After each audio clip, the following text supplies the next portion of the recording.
You have made a grave mistake claiming this one, for the high mountain will surely bury her before the first winter frost.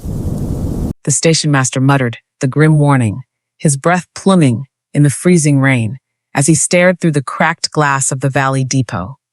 Outside in the gathering storm stood Sullivan. He was a colossal timber feller, a massive man built like the very granite peaks he called his home. Rain lashed against his thick, grizzly fur coat and the weathered leather of his wide-brimmed hat, yet he did not flinch against the biting cold. He merely watched the heavy iron wheels of the stagecoach churn through the deep black mud of the valley floor. But the truth of this quiet mountain giant and the fragile woman hidden inside that wooden carriage was far more complicated than anyone in the valley imagined. Would you risk everything for someone who appeared entirely unsuited for the brutal life you led? Stay until the end of this tale to witness the journey that will test the very limits of the human heart. And as we sit around this virtual campfire, please like and comment where you are watching from, so we can see exactly how far this story travels. Sullivan clenched his massive, calloused jaw. His letter to the Eastern Agency had been exceedingly clear. He required a sturdy, hardened pioneer woman. He needed a true companion with shoulders broad enough to carry firewood, hands calloused enough to mend fences, and a spirit tough enough to endure months of profound, crushing isolation at the timberline. He did not seek romance. He sought survival. The mountain demanded strength, and he expected the agency to send a woman carved from the very same rough earth. The stagecoach lurched to a violent halt beside the wooden platform, sending a thick wave of foul, icy slush across the timber boards. The iron hinges groaned loudly. The heavy wooden door swung outward. Sullivan stepped forward, his heavy canvas trousers brushing against the wind, his boots sinking deep into the wet earth. He expected a rugged woman, clothed in thick wool and heavy leather, to emerge. Instead, the breath left his lungs completely. A slender, impossibly fragile woman stepped down onto the muddy boards. She possessed a striking, delicate beauty that looked entirely alien against the brutal, gray backdrop of the frontier town. Her pale complexion mirrored the deep sorrow swimming in her large, expressive eyes. Her dark blonde hair, clearly meant to be pinned up in a neat Eastern style, whipped wildly around her face in a messy, wind-blown tangle. Sullivan stared in absolute silence, his heavy-lidded eyes wide with disbelief. She wore a flowing pastel blue dress, its fine fabric completely unsuited for the harsh elements of the Western Territory. The garment bore a small, elegant floral pattern, but the hem was soaked, heavy, and terribly stained with thick black mud. A thin, worn gray wool shawl draped pitifully over her trembling shoulders, offering entirely no protection against the fierce mountain wind slicing through the valley. She shivered violently in the freezing rain, yet her chin remained lifted with a quiet, undeniable dignity. Her small hands clutched tightly to a single battered wooden box, holding the object against her chest as if it contained her very soul. This was Rosalind. She looked like a piece of fine, discarded silk resting in a muddy trench. "Are you the man who wrote the letter?" she whispered. Her voice trembled against the howling wind. Yet a thread of pure, unmistakable steel ran through the delicate sound. Sullivan looked down at her. He stood well over a foot taller, his massive chest and broad muscular shoulders casting a long, dark shadow over her petite frame. He felt an immediate, overwhelming surge of protective instinct, followed rapidly by intense skepticism. She belonged in a grand Eastern parlor, drinking tea from painted china. She did not belong at the edge of the alpine timberline, where the winter snowdrifts swallowed full-grown bears, and the isolation drove strong men mad.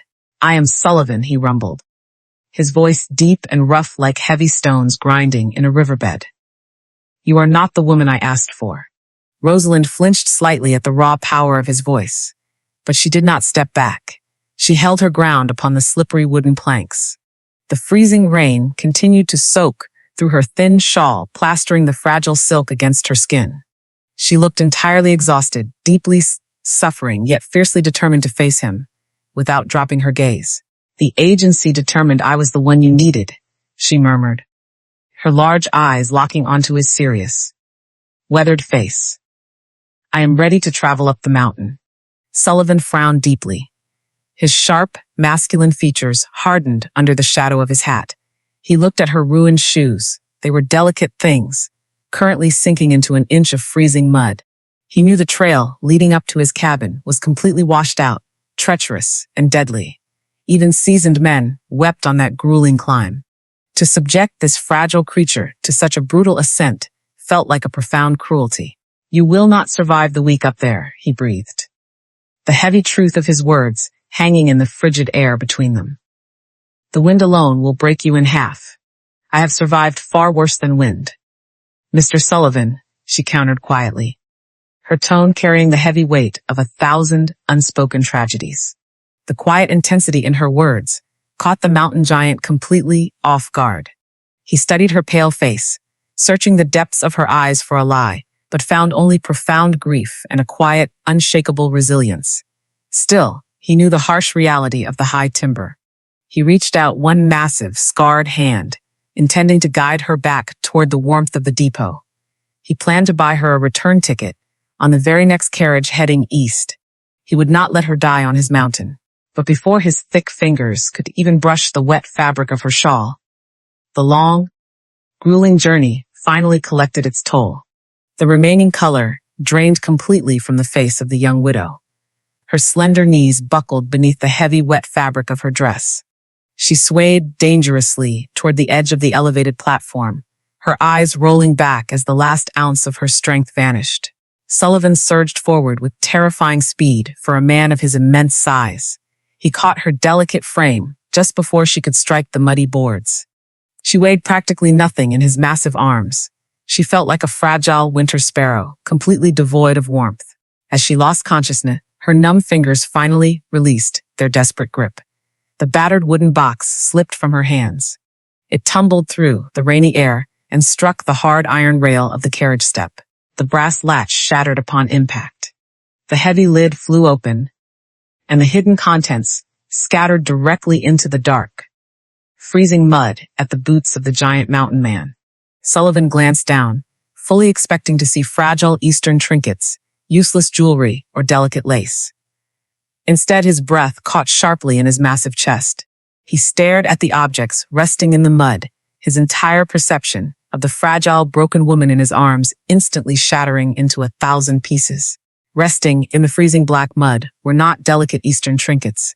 There was no fine jewelry, no fragile porcelain meant for a quiet parlor. Instead, heavy forged steel gleamed dully against the filthy slush, a sturdy, terrifying bone saw, thick iron suturing clamps, a heavy roll of surgical catgut, sturdy iron forceps, and heavy leather straps used for biting down during brutal procedures. These were the grim tools of a frontier surgeon. The wooden handles were deeply worn, the iron scratched and battered. They bore the unmistakable dark stains of countless desperate surgeries. Sullivan knelt slowly into the freezing mud, ignoring the icy slush seeping through his heavy canvas trousers.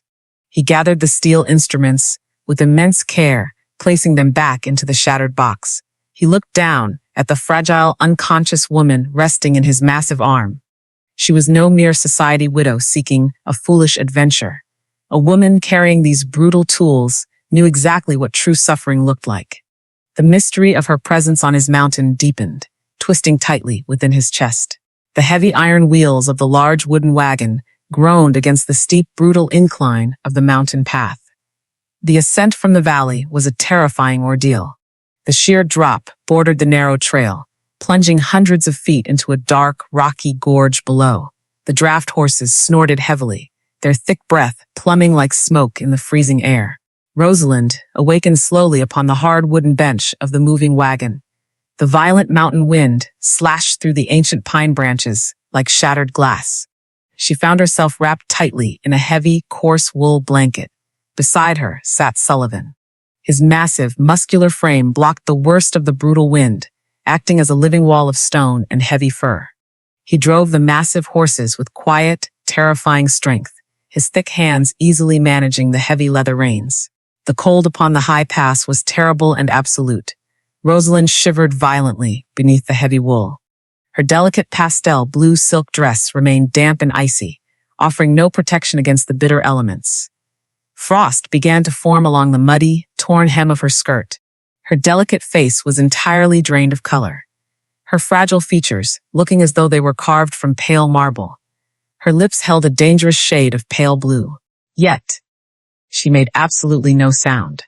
Sullivan expected the inevitable breaking point. He waited for the tears to fall. He braced his stoic mind for the desperate pleading, fully anticipating her to demand he turn the heavy wagon around and return to the safety of the valley below. Eastern women always wept when the brutal reality of the frontier finally crushed their romanticized dreams.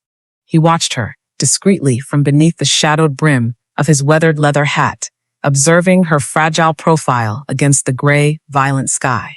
She did not weep. She did not beg. She merely clutched the wool blanket tighter around her neck and stared straight ahead into the biting sleet. Whenever a violent bump threw her small frame against the hard wooden bench, she simply straightened her spine, refusing to surrender to the pain. A profound, quiet dignity radiated from her shivering form. Sullivan felt a strange, unfamiliar tightness seize his massive chest. The deep skepticism that had clouded his mind at the Valley Depot began to recede. In its place, a hesitant, grudging admiration slowly began to take root. She possessed the physical frailty of a delicate glass ornament, yet she clearly harbored an inner core forged of pure iron. The violent mountain wind battered her relentlessly, desperately trying to break her spirit. But she simply bent gracefully like a young willow tree, stubbornly refusing to snap. The treacherous trail grew significantly worse as they approached the absolute edge of the high timberline. The black mud transformed into slick, treacherous ice. The massive draft horses struggled wildly to maintain their footing upon the freezing stone. Sullivan tightened his massive grip upon the thick leather reins. His heavy muscles bulged beneath the wet, grisly fur coat as he fought to keep the carriage steady. "Hold the iron rail," Sullivan rumbled softly. His deep, gravelly voice barely cut through the screaming wind, yet it carried an undeniable command. Rosalind nodded silently. She reached out from beneath the warm blanket and gripped the freezing iron rail with her small, bare hands. A sudden, violent crack echoed through the narrow mountain pass. The outer edge of the trail abruptly crumbled away beneath the immense weight of the rear wheels. The heavy wooden wagon lurched violently sideways. The right rear wheel slipped completely off the icy edge, plunging into the empty air above the terrifying, endless gorge. The draft horses screamed in absolute panic. They reared high up against their heavy leather harnesses, their hooves striking the slippery rock. The wagon tilted at a sickening, deadly angle. Sullivan reacted with terrifying speed. He threw his massive weight against the front buckboard, fighting desperately to keep the terrified animals from pulling the entire rig over the deadly cliff. He bellowed a harsh command, his massive arms straining furiously against the immense weight of the slipping wagon. In the chaos of the tilting wagon bed, a heavily scarred wooden box slid rapidly toward the open tailgate. It was not Rosalind's battered medical case. It was Sullivan's personal chest. It held his master carpentry tools and a collection of deeply carved wooden tokens from a life he had lost long ago. It contained the only precious memories he owned in this brutal, unforgiving world.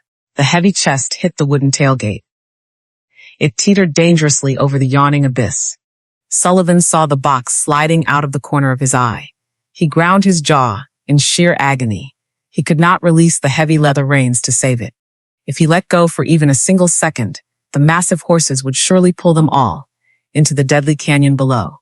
He gritted his teeth, his heart sinking heavily as he fully prepared to lose the last remaining pieces of his distant past forever. Suddenly, a flash of pastel blue silk darted rapidly across the tilted wagon bed. Rosalind threw off the heavy wool blanket. She lunged desperately across the slick, icy wooden boards. She did not hesitate. She did not scream. She simply threw her small, fragile body toward the open, terrifying drop. Her delicate hands slammed against the heavy wooden chest just as it slipped off the edge of the tailgate. She gripped the thick leather handle with desperate, agonizing force. The immense weight of the falling chest jerked her slender frame forward violently. Her small shoulders slammed hard against the rough wooden edge of the wagon bed. Her upper body slipped entirely off the edge, her slender legs scrambling frantically against the slick boards as she dangled over the empty abyss. Sullivan roared into the wind. He hauled back upon the heavy reins with impossible, monstrous strength, forcing the massive draft horses back onto the solid stone. The wagon slammed heavily back onto the safe portion of the trail. He dropped the leather reins instantly and lunged backward into the wagon bed. He grabbed Rosalind by her slender waist, hauling her violently away from the deadly edge. He pulled her flush against his massive, muscular chest, his breathing ragged and wild. Rosalind lay gasping heavily against him. She shivered violently in his massive arms, her small hands badly scraped, bruised and bleeding. Yet her delicate fingers remained locked in an absolute death grip upon the leather handle of his heavy wooden chest. Sullivan stared down at her small, bleeding hands in absolute disbelief, entirely unable to comprehend what she had just done. The remaining journey upward passed in a profound, heavy silence. The massive draft horses pushed through the final, treacherous switchbacks, their great chests heaving against the biting sleet. Sullivan did not speak. He could not find the words to address the impossible bravery he had just witnessed. Beside him, Rosalind remained wrapped tightly within the coarse wool blanket, her bruised and bleeding hands carefully tucked out of the freezing wind. She had risked her fragile life to save a heavy wooden chest belonging to a man she had met only hours ago. The mystery of her spirit twisted tightly within the stoic heart of the giant. They arrived at the high alpine timberline just as the gray afternoon dissolved into a bitter, icy dusk.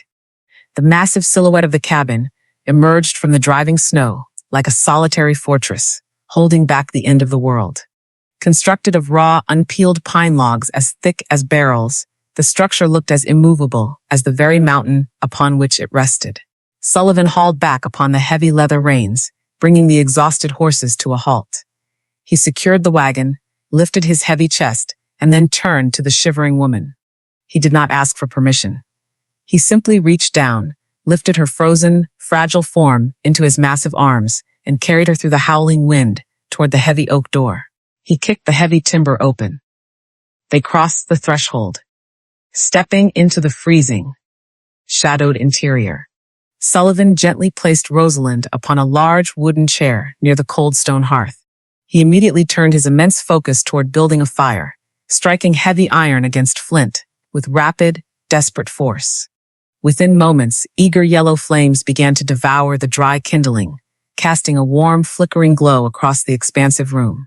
Rosalind sat completely still, shivering violently as the ice in her ruined silk dress slowly began to melt. She gazed around the quiet space. Everything within the shadowed walls was scaled for a colossus. The heavy iron stove stood taller than her waist. The massive wooden table looked thick enough to withstand a falling oak tree. The heavy iron skillets hanging from the timber rafters were entirely out of her reach. Placed within this enormous, rugged sanctuary, she appeared even smaller, resembling a delicate porcelain figure abandoned within the rough den of a massive grizzly bear. Sullivan stepped away from the hearth, his heavy boots thudding softly against the floorboards. He retrieved a thick, clean flannel shirt and a heavy woolen blanket from a large cedar chest. "Remove the wet silk," he rumbled, his deep voice carrying a gentle, respectful cadence. "Wrap yourself in these, or the mountain cold will surely claim your lungs before midnight." He turned his broad back toward her, offering her absolute privacy. He walked to the opposite side of the large cabin to tend to the frozen draft horses through a side door. When Sullivan returned to the main room, he expected to find the fragile widow huddled helplessly beneath the blankets, weeping from the brutal exhaustion of the day. Instead, he stopped entirely in his tracks, his heavy-lidded eyes widening in profound surprise. Rosalind had changed into his massive flannel shirt, the thick fabric draped over her petite frame like a heavy gown, the sleeves rolled up numerous times to free her small bruised hands. She had not surrendered to the cold. She had not collapsed in defeat. She was standing upon a sturdy wooden crate, her slender arms reaching up to inspect the meager supplies resting upon his high pantry shelf. She possessed the grim, exhausted countenance of a woman pushed to her absolute physical limit, yet she moved with an undeniable, quiet authority. She found dried willow bark, old pine needles, and hardened roots. She descended from the crate, retrieved a heavy iron kettle with visible effort, and began preparing a dark, fragrant broth over the rising flames of the hearth. She moved with a meticulous, almost clinical, precision, measuring the bitter roots and crushing the dried bark with the heavy handle of a hunting knife. Her delicate hands were badly bruised and scraped from the terrifying incident on the cliff, yet her fingers remained incredibly steady. Sullivan watched her in absolute silence from the shadows. The giant felt a strange, unfamiliar tightness blooming within his massive chest. He lived a life of brutal, relentless survival. He viewed his cabin merely as a wooden fortress, built to keep the deadly winter out. Yet, in the span of a single hour, this fragile, bleeding woman had begun transforming the cold, empty timber walls into a place that felt undeniably alive. "Drink this," Rosalind murmured softly, offering him a massive tin cup filled with the steaming, dark liquid. "You are trembling from the freezing rain. This will warm your blood and protect your lungs from the damp." Sullivan looked down at the small woman standing before him. He accepted the heavy tin cup, his thick fingers brushing gently against her bruised knuckles. The profound physical contrast between them was breathtaking. His massive, calloused hand could easily crush the tin vessel, while her delicate wrist looked as though it might snap beneath the weight of a heavy winter coat. He drank the bitter broth. A powerful, life-saving warmth rushed immediately through his massive chest, driving out the deep chill of the mountain storm. It was an old, potent frontier remedy, brewed with absolute perfection. He realized instantly that beneath her delicate, ruined eastern silk, she possessed knowledge that could mean the difference between life and death in this brutal territory. She was not a burden to be carried. She was a silent, valuable force of survival. Night fell heavily upon the alpine ridge. The violent mountain wind howled mercilessly against the thick pine logs. Sullivan surrendered his massive bed to the exhausted widow, choosing instead to sleep sitting upright in a heavy chair beside the crackling fire. He intended to keep watch, fiercely determined to protect the fragile woman who had fought so desperately to save his memories.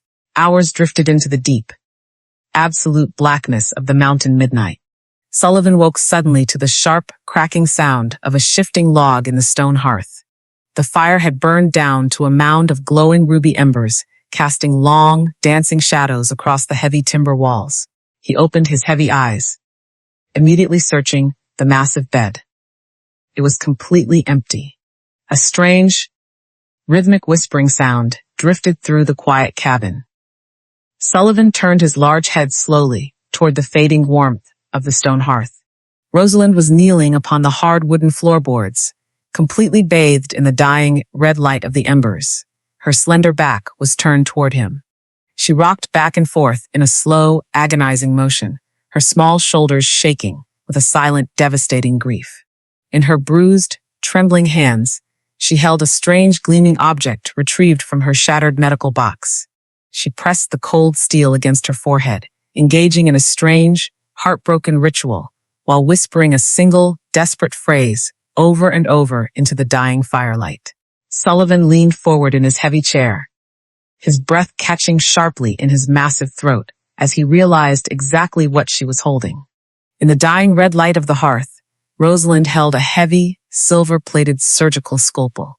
The polished metal caught the fading ruby glow of the hot embers. She pressed the smooth, blunt side of the heavy instrument against her pale forehead. Her small shoulders trembled violently as she rocked upon the hard wooden floorboards. She whispered a single, desperate phrase over and over into the deep silence of the mountain cabin. "I did not let them bury your memory. I did not let them win." Sullivan remained perfectly still in his heavy wooden chair. He barely breathed, unwilling to shatter the absolute sanctity of her private grief. He realized instantly that the silver scalpel belonged to her late husband. The tools in the shattered wooden box were not items of trade. They were the sacred relics of a shattered life. A profound, heavy ache settled deep within the chest of the giant mountain man.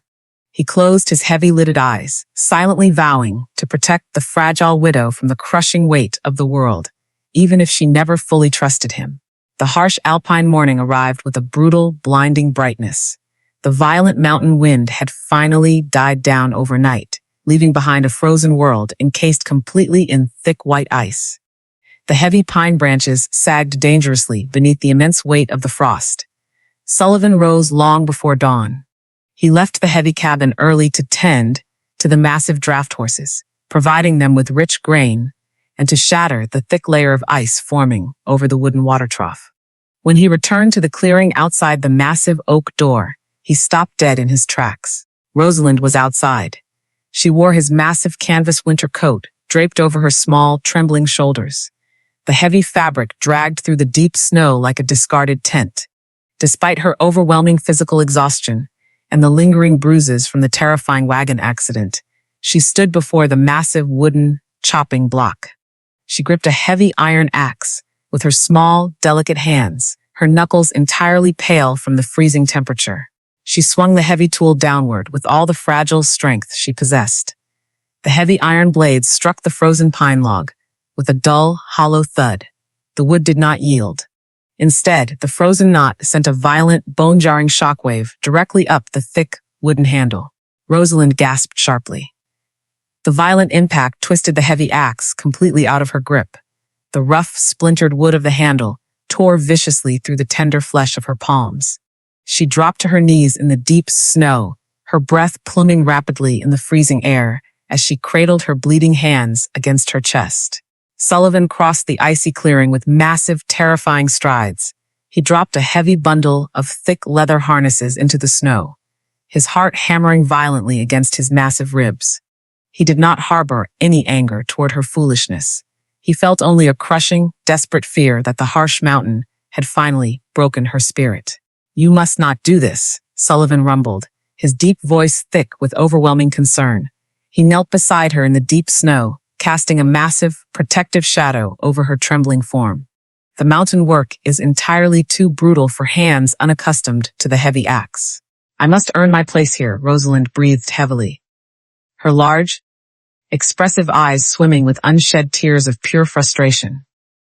"I cannot be a burden to you. I must prove my worth. You proved your worth the moment you saved my heavy wooden chest from the edge of the cliff," he murmured gently. "You owe this mountain absolutely nothing." Without waiting for a reply, the giant reached forward. He slid his massive arms beneath her delicate frame and lifted her effortlessly from the freezing snow. He carried her back into the deep, welcoming warmth of the massive cabin, kicking the heavy oak door shut against the bitter frost. He placed her carefully upon the sturdy wooden chair beside the roaring hearth. The fire crackled brightly, casting a warm, dancing-ish yellow light across her pale, striking features. Sullivan retrieved a heavy iron basin, filling it with steaming water from the large kettle hanging over the fire. He gathered a clean linen cloth and a small glass jar of soothing pine salve. He returned to her side and knelt upon the hard floorboards. The immense physical contrast between them became breathtakingly apparent in the quiet light of the fire. Sullivan was a true colossus, a man carved from raw granite and hardened by decades of brutal survival. His massive calloused hands resembled heavy, scarred stones. Yet, as he reached out and gently took her small, bleeding hands into his own, he moved with the exquisite, terrifying delicacy of a man holding a fragile breath of glass. Rosalind sat completely still. The warm water washed away the bright red blood. The rough linen cloth moved across her torn palms with impossible gentleness. She watched his sharp, masculine features. The heavy-lidded eyes of the mountain man held no judgment, no cruelty, and no mockery. They held only a profound, silent devotion. For the first time since the tragic death of her husband, Rosalind felt the terrifying, heavy armor of her grief begin to crack. A strange, overwhelming sense of absolute emotional safety washed over her fragile spirit. She looked at his massive, scarred fingers, working meticulously over her bruised skin, realizing that true strength did not lie in violence, but in the capacity for profound gentleness. The silence between them grew incredibly heavy, completely saturated with rising intimacy and a delicate, unspoken trust. "The cuts are shallow, but they will burn terribly," Sullivan rumbled softly, his gaze remaining fixed upon her bruised palms. "I will bind them with the clean linen, to keep the cold air away from the torn skin. "Thank you," she whispered, her voice barely louder than the crackling flames of the hearth. Sullivan reached for the fresh white bandages. To properly secure the thick linen strips around her delicate wrists, he needed to push the oversized, heavy flannel sleeves further up her slender forearms. He reached forward, his large fingers gently gathering the thick fabric. He slowly pushed the heavy sleeves up past her wrists, intending only to wrap the white cloth securely. As the flannel fabric moved upward, the warm yellow firelight illuminated the pale skin of her lower arms. Sullivan froze completely. The breath vanished entirely from his massive lungs. Beneath the bruises and the fresh, bleeding splinters of the morning, the pale skin of her forearms told a deeply terrifying story. Wrapping entirely around both of her delicate wrists were thick, ugly, deeply raised white scars. They were perfectly symmetrical, heavily ridged, and undeniably old. They were not the result of an accidental fire or a careless injury. They were the brutal, undeniable marks of heavy iron shackles. Sullivan stared at the terrible scars, his mind reeling with absolute horror. The fragile, beautiful Eastern widow sitting before him had not merely endured a tragic loss. She had been treated like a dangerous animal. The dark, terrifying reality of what she had actually run from suddenly loomed in the quiet cabin, threatening to destroy everything they had just begun to build. The heavy silence stretched infinitely within the shadowed walls of the massive mountain cabin. Sullivan remained perfectly still upon the hard floorboards, his heavy-lidded eyes fixed upon the deeply raised, brutal, white scars wrapping entirely around her delicate wrists. He knew the terrifying marks of heavy iron shackles. A violent, righteous anger flared deep within his massive chest, yet he forced his features to remain completely impassive. He understood the fragile nature of a deeply wounded spirit. If he demanded the dark truth of her past now, the terrified widow would simply build a fortress of ice around her heart and never step outward. He slowly pulled the heavy flannel sleeves back down to cover the terrible scars. He finished wrapping the clean white linen around her bruised palms, tying the small knots with immense, quiet gentleness. He did not speak a single word regarding the shackles. He simply completed his solemn task, rose to his massive height, and began preparing a warm meal. Rosalind watched his broad back as he moved toward the iron stove, a profound wave of relief and deepening gratitude washing completely over her fragile soul. 3 days passed in a quiet, unspoken peace. However, the true, bitter winter of the high territory was rapidly approaching. The thick gray clouds, gathering above the jagged peaks, promised a massive, endless snow. They desperately needed winter supplies. They needed heavy flour, thick salt, lamp oil, and heavy winter boots for Rosalind, as her ruined silk slippers were entirely useless against the deep frost. The journey down to the mid-mountain trading post took the entire morning. The massive draft horses navigated the treacherous, icy switchbacks with immense caution. Rosalind sat closely beside the giant mountain man on the hard wooden bench, bundled deeply within a heavy woolen blanket. The mid-mountain trading post was a chaotic, brutal settlement clinging desperately to the side of a steep, rocky gorge. Constructed of rough-hewn timber, heavy mud, and stained canvas, the town reeked strongly of burning pine pitch, cheap grain whiskey, wet wool, and unwashed men. Hardened loggers, desperate silver miners, and rough frontier trappers filled the muddy thoroughfares. These were men forged by violence and profound isolation, holding little respect for anything beyond brute strength and raw survival. Rosalind walked closely beside Sullivan as they navigated the icy, crowded boardwalk. Despite the heavy wool wrapped tightly around her small shoulders, she looked entirely alien in this harsh environment. Her delicate, striking beauty and fragile stature drew heavy, lingering stares from every direction. She felt the immediate, crushing weight of their harsh judgment, causing her to shrink closer to the massive shadow of the giant. Sullivan placed a heavy, reassuring hand near the small of her back, guiding her gently through the low wooden doorway of the main general store. The interior of the heavy log building was dim, crowded, and thick with the blue smoke of stale tobacco. Rough men stood around a large iron stove in the center of the room, speaking loudly over the clatter of heavy tin cups. As Sullivan ducked his massive head to clear the doorframe, The noise within the crowded room abruptly died. Sullivan was a true legend upon the mountain. The rough men knew of his terrifying, immovable strength and his absolute, fierce isolation. When the hardened crowd finally noticed the impossibly fragile, beautiful Eastern woman standing quietly at his massive side, a wave of cruel, mocking amusement began to spread like a dark stain across the room. Whispers erupted immediately from the shadows. Cruel laughter echoed from the corner. A massive, heavily scarred timber feller with missing teeth stepped away from the iron stove. He looked Rosalind up and down with intense, blatant disrespect, spitting a dark stream of tobacco juice onto the floorboards near her delicate feet. "I heard the agency sent you a bride."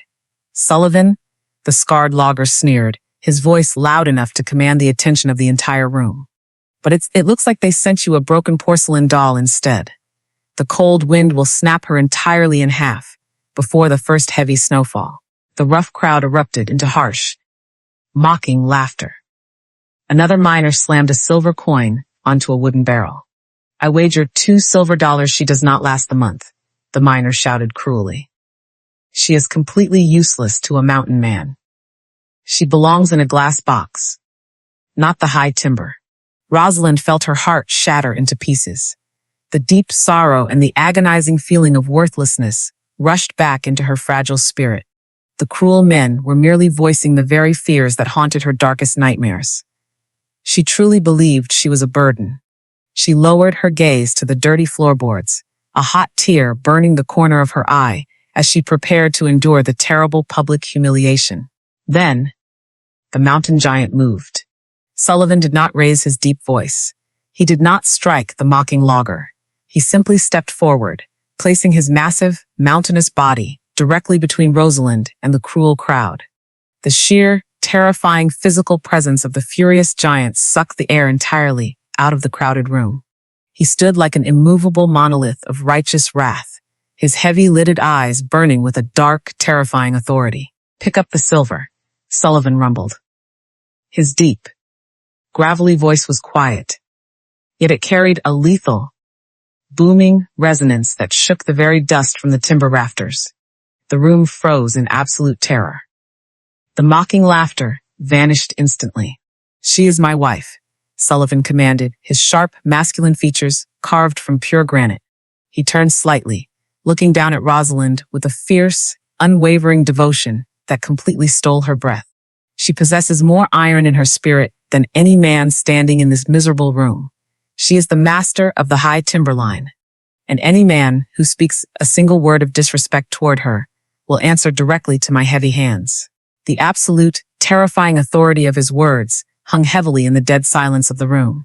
The scarred logger swallowed hard, his face turning pale.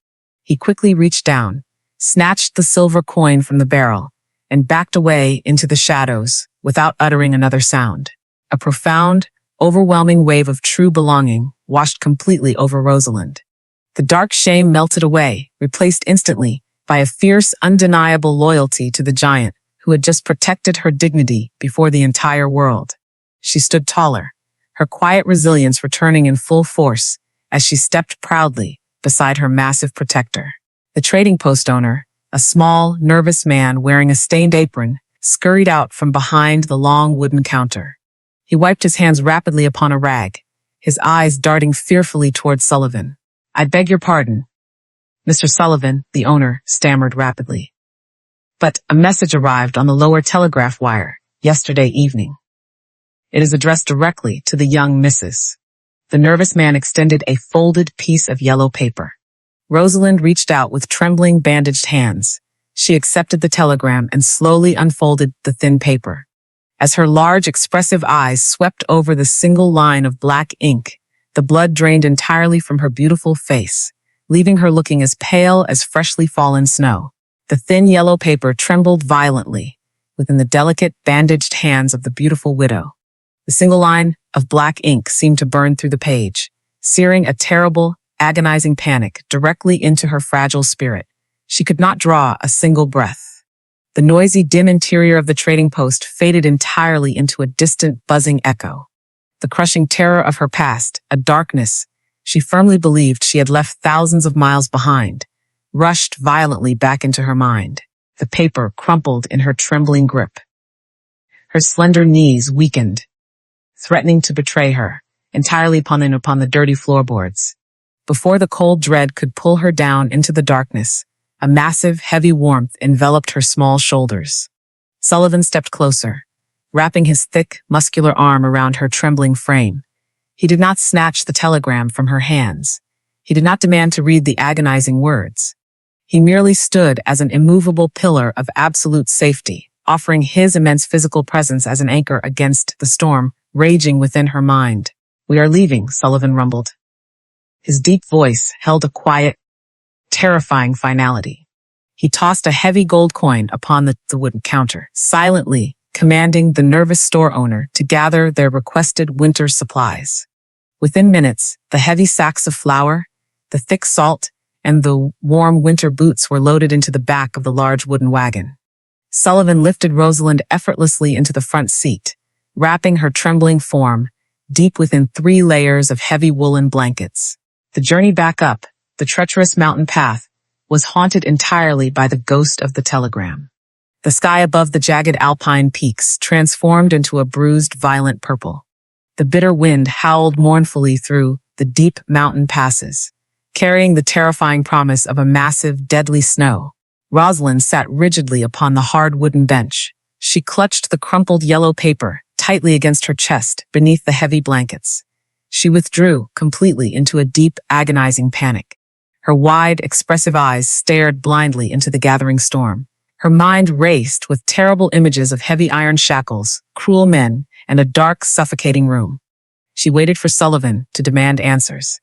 She fully expected the giant to interrogate her, to force her to reveal the shameful, dangerous reality of the men hunting her. But the giant mountain man remained completely silent. Sullivan drove the massive draft horses with quiet, steady strength. He watched the absolute terror consuming the fragile woman beside him. He understood the profound, destructive nature of forced confessions. A wounded animal cornered in the dark would only lash out or perish from fright. Instead of pressing her for the dark truth, he simply shifted his massive body closer upon the wooden bench. He positioned his broad, muscular frame to completely block the freezing wind from striking her delicate face. This silent, deliberate act of protection struck a profound chord deep within the shattered heart of the young widow. She looked up at his serious, weathered profile. His heavy-lidded eyes remained focused upon the treacherous, icy trail. He offered absolutely no judgment, only a deep, unconditional emotional refuge. A profound, wordless communication passed between them amidst the howling mountain wind. Slowly, the agonizing panic gripping her fragile chest began to loosen.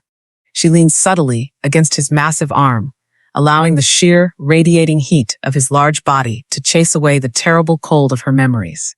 The deep emotional dependence forming between them solidified into something resembling true, unshakable trust. They reached the high timberline clearing just as the sky finally broke open. The first major blizzard of the harsh winter descended with apocalyptic fury.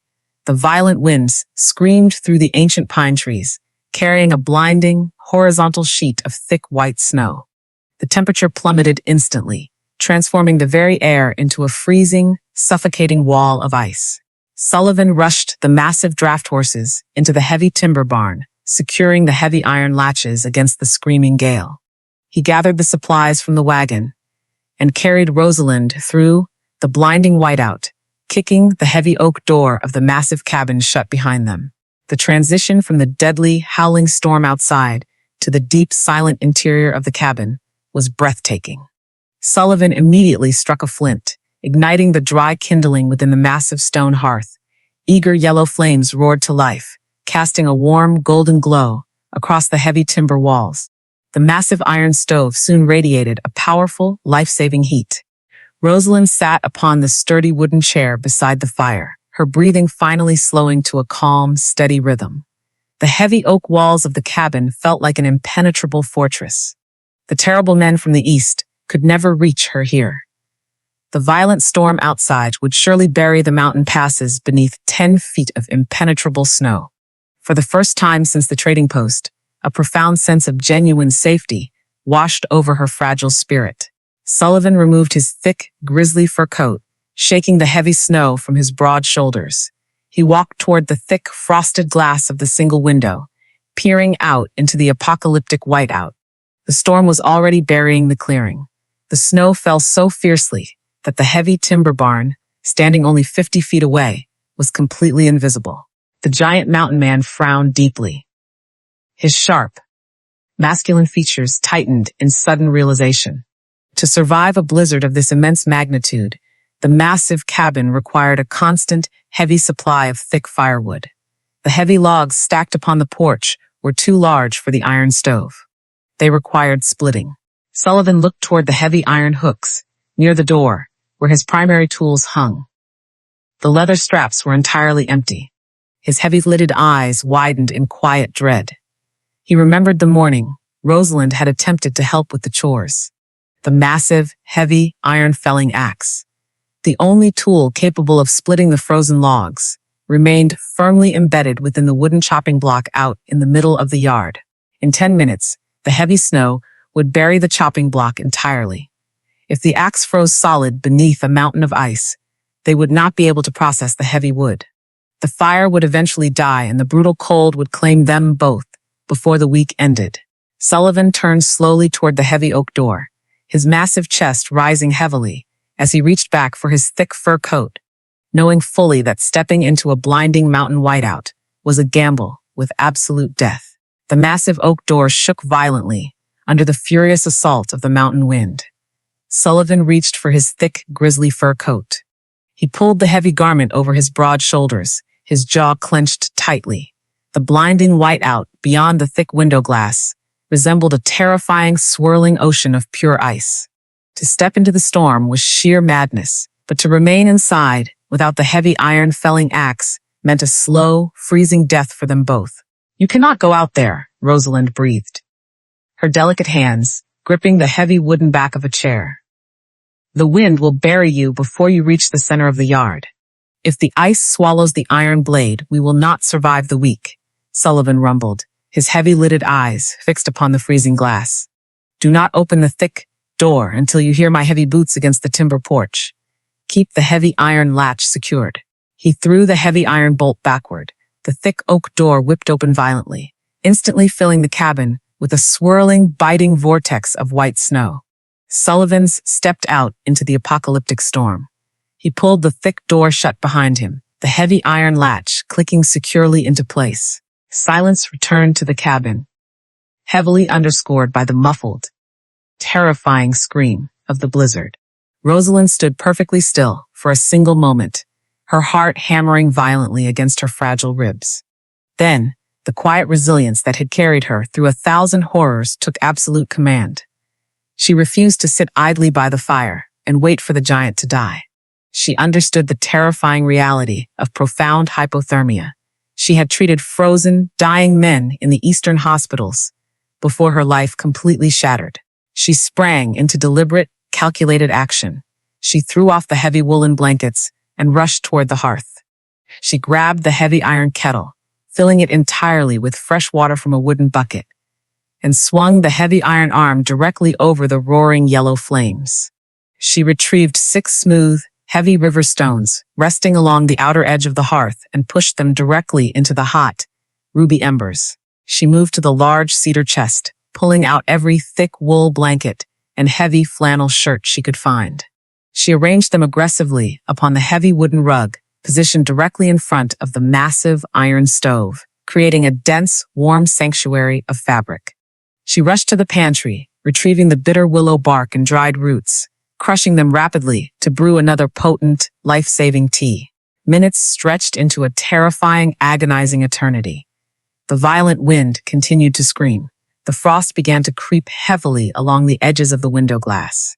Rosalind paced the floorboards, her bandaged hands clasped tightly together, praying to a god she had nearly forsaken. Suddenly, a heavy, desperate impact shook the thick oak door. Rosalind lunged forward. She threw the heavy iron bolt back and hauled the thick wood inward. Sullivan collapsed heavily onto the floorboards. The giant mountain man resembled a massive, terrifying statue of solid ice. His thick, grisly fur coat was entirely frozen, coated in a brutal white crust. His lips were a dangerous shade of dark blue, his pale skin completely drained of warmth. In his massive, frozen hand, he held the heavy iron felling axe, his fingers locked in an absolute, deathly grip around the thick wooden handle. He had found the axe, but the brutal mountain had nearly claimed his life in return. Sullivan, Rosalind gasped, dropping immediately to her knees beside his massive form.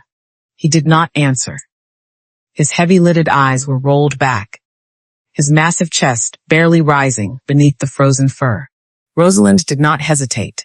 The fragile, beautiful widow completely abandoned her fear. She became an absolute force of salvation. She pried the heavy iron axe from his stiff fingers, tossing it aside. She gripped the collar of his frozen grizzly coat and pulled with all the fragile strength she possessed. The heavy garment was stiff as a wooden board, but she managed to peel it away from his massive shoulders, tossing the icy fur away from the hearth.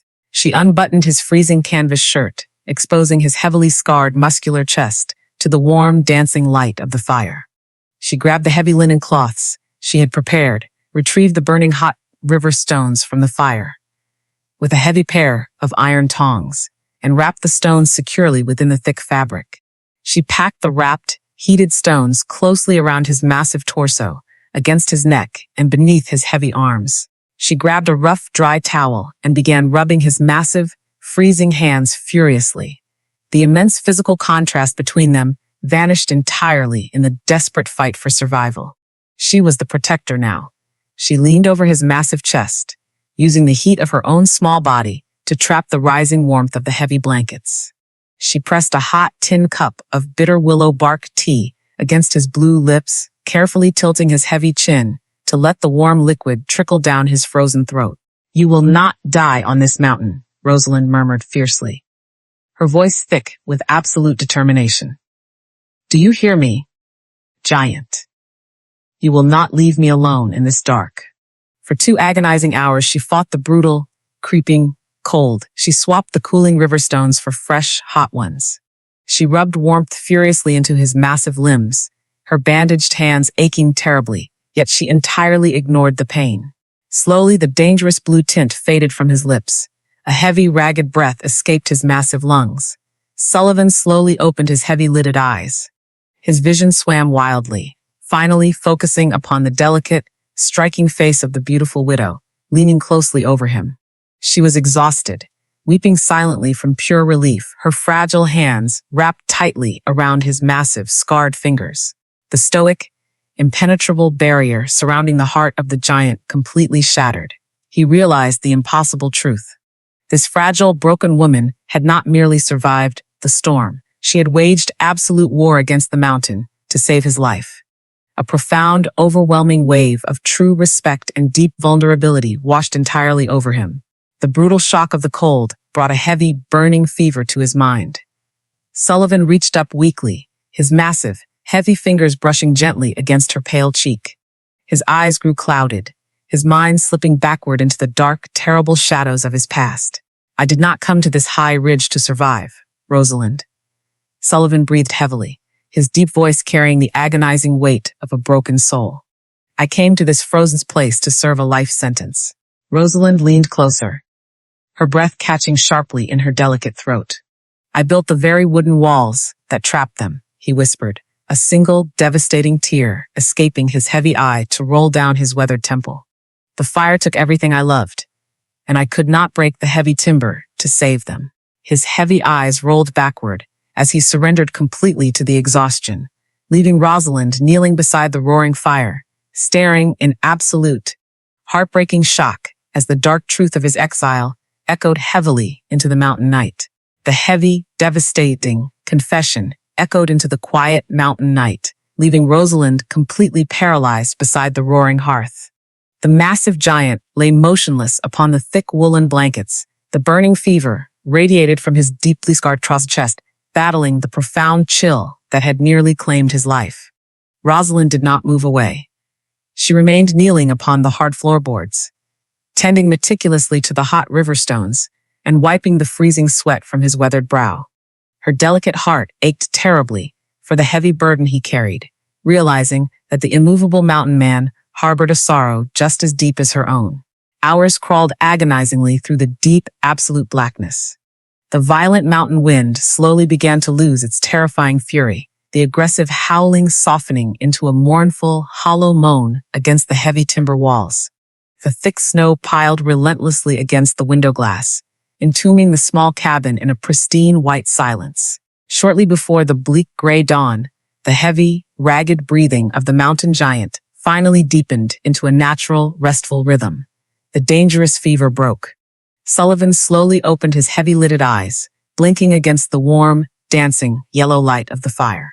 He found Rosalind sitting closely beside him, her slender legs tucked beneath her delicate silk skirt, her exhausted head resting gently against the heavy wood of a nearby chair.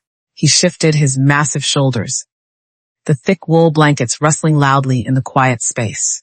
Rosalind lifted her head immediately. Her large, expressive eyes searched his weathered face for any lingering sign of the deadly cold. She found only a deep, agonizing sorrow. The memory of his feverish confession clearly remained at the forefront of his mind.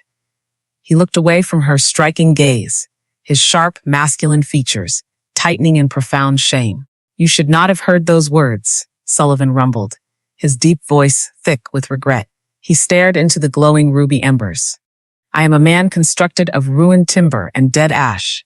I could not save my own family from the raging fire. I built the walls that failed them. I do not deserve the quiet mercy you have shown me. Tonight, do not speak of yourself with such cruelty," Rosalind whispered gently. She reached forward, placing her small bandaged hand firmly over his massive scarred fingers. "You are not ruined timber. You are the immovable mountain that protected me from the deadly storm." A heavy, profound silence stretched between them, saturated entirely with the rising warmth of the roaring fire. The thick walls of the cabin felt entirely safe, completely detached from the brutal world below. In this sacred, quiet space, the heavy iron armor guarding the fragile soul of the young widow finally began to dissolve. She knew it was time to surrender her own agonizing secrets. They were men of immense wealth and terrible cruelty. Rosalind breathed, her voice trembling slightly as she stared into the dancing yellow flames. "My husband was a brilliant surgeon in the East. He possessed a deeply compassionate heart. He treated the poor, the destitute, and those the grand society completely discarded. But a powerful, corrupt man demanded his absolute obedience to cover up a terrible, violent crime." Sullivan remained perfectly still, his heavy-lidded eyes fixing intently upon her delicate profile. He did not interrupt. He simply offered his immense silent presence, becoming the sturdy anchor she desperately needed to pull the dark truth from her chest. "When my husband firmly refused their corrupt money, they did not simply walk away," she murmured, a single hot tear slipping down her pale cheek. "They came into our quiet home in the dead of night. They secured heavy iron shackles around my delicate wrists, chaining me to the cold iron pipes of the cellar, to ensure his complete cooperation. But when he fought desperately to free me from the chains, they took his life without a single ounce of mercy." The tears came faster now, tracing wet, shining paths across her striking, fragile features. The agonizing weight of her secret, held tightly within her chest for countless miles, finally poured into the open air of the warm cabin. "I escaped into the dark with nothing but his shattered wooden box and the heavy clothes upon my back." She wept, silently, her small shoulders shaking with a devastating, profound grief. "I ran across the entire country, absolutely terrified of every shadow, believing entirely that my life was over. I truly believed I was nothing more than a broken, useless burden to anyone who crossed my path." Sullivan felt his massive heart shatter completely at the heavy sound of her weeping. The righteous, terrible wrath he harbored against the men who hurt her was entirely eclipsed by a profound, overwhelming need to comfort her beautiful and fragile spirit. He pushed himself up from the thick wool blankets, entirely ignoring the lingering ache in his massive chest. He reached forward with immense, careful gentleness. He wrapped his thick, muscular arms around her small, trembling frame, pulling her fully against his broad chest. Rosalind did not resist. She collapsed entirely against the mountain giant, burying her wet face into the warm, heavy flannel of his shirt. She wept with complete, absolute vulnerability. Sullivan rested his heavy chin gently atop her golden hair, his massive hands smoothing the messy strands with terrifying, exquisite care. "You are not a burden, Rosalind," Sullivan rumbled softly into the quiet space, his deep voice resonating with pure, unshakable devotion. "You are the fiercest, most beautiful spirit this high mountain has ever witnessed. You are completely safe here. No iron shackle, no cruel man, and no bitter storm will ever touch you again, as long as breath remains in my lungs." She clung to his massive shoulders, her delicate fingers gripping the thick fabric of his shirt. In the safe, absolute sanctuary of his massive arms, the deep terror of her past finally began to lose its deadly grip. A profound, undeniable longing blossomed deeply within her healing heart.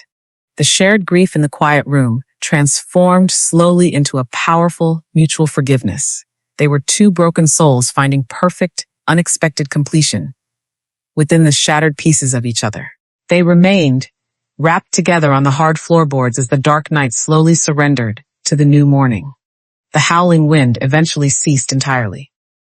A brilliant, blinding white sunlight pierced the thick frost upon the window glass, signaling the absolute end of the apocalyptic blizzard.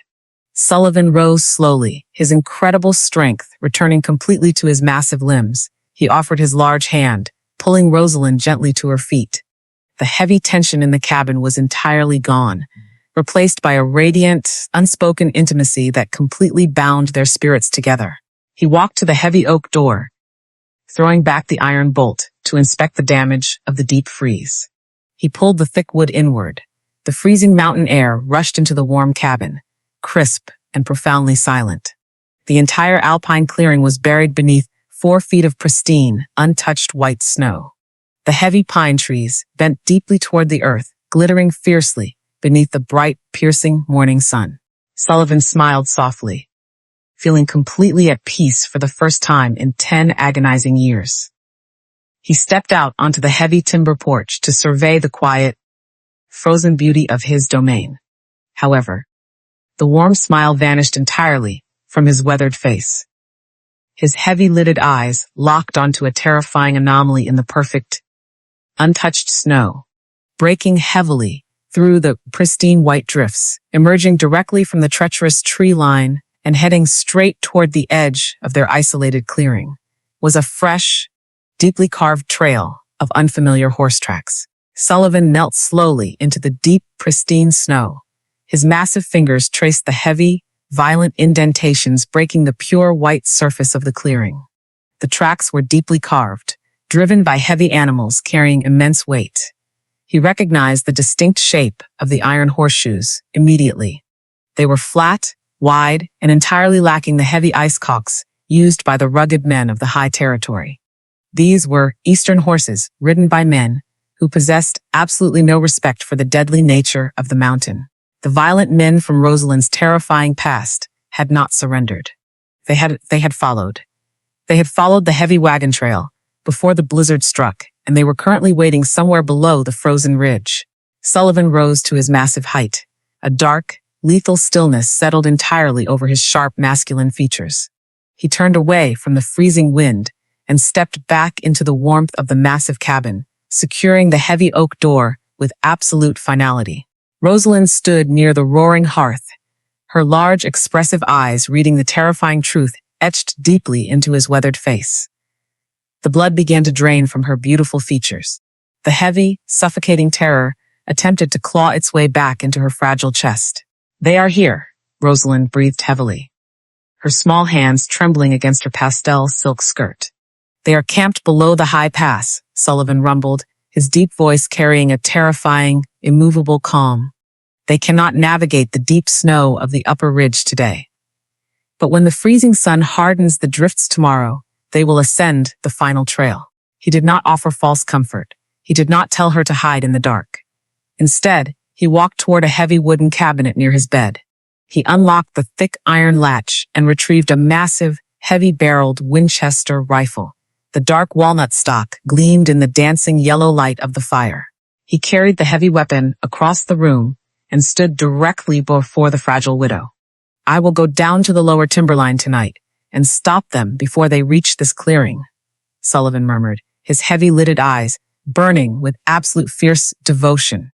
But you will not sit helpless in the dark, waiting for my return. You must learn the heavy weight of the iron. You will know exactly how to defend this door. Rosalind stared at the massive weapon. Her delicate, bandaged hands had only ever held fine surgical instruments and delicate porcelain cups. The thought of inflicting violence completely horrified her gentle soul.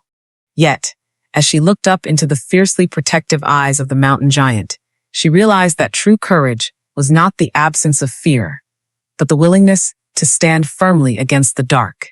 She reached forward, wrapping her delicate fingers around the heavy, wooden stock. The sheer weight of the long iron barrel immediately pulled her small frame forward. Before she could lose her balance, Sullivan stepped closely behind her. He did not take the weapon away. Instead, he placed his massive, muscular chest directly against her slender back, entirely enveloping her small form in his overwhelming, radiating warmth. "Keep your delicate shoulders square," he whispered softly, his deep, gravelly voice vibrating directly against her ear. He reached around her waist with his massive, heavy arms. He placed his large, calloused hands gently over her small, trembling fingers, guiding them meticulously into the proper position upon the cold steel. The profound physical contrast between them became breathtakingly intimate. His massive arms easily caged her fragile frame, yet his touch remained exquisitely gentle, reverent, and deeply tender. Rosalind felt her heart hammer violently against her ribs. The terrifying fear of the approaching men vanished entirely, completely eclipsed by the overwhelming, intoxicating proximity of the giant mountain man. The rich, wood-smoke scent of his heavy flannel shirt filled her senses. She leaned slightly backward, surrendering her weight completely into his massive, unshakable strength. "Do not pull the heavy trigger with fear," Sullivan instructed quietly, his breath brushing warmly against the sensitive skin of her neck. "Squeeze the cold iron with absolute conviction. You are the master of your own breath. You will never be a victim again." He guided her through the heavy, mechanical motions of working the iron lever. The sharp, metallic clicks echoed loudly through the quiet cabin. With every smooth, guided movement, a profound wave of shared courage and deep empowerment washed over her fragile spirit. The terrifying shadows of her past shrank beneath the fierce, undeniable romantic attachment blooming furiously within her healing heart. She was no longer a broken, terrified runaway.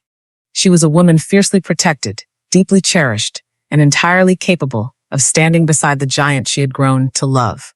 After an hour of intense, silent instruction, Sullivan finally stepped back. The sudden absence of his massive warmth left Rosalind breathless, a deep, undeniable longing aching heavily in her chest.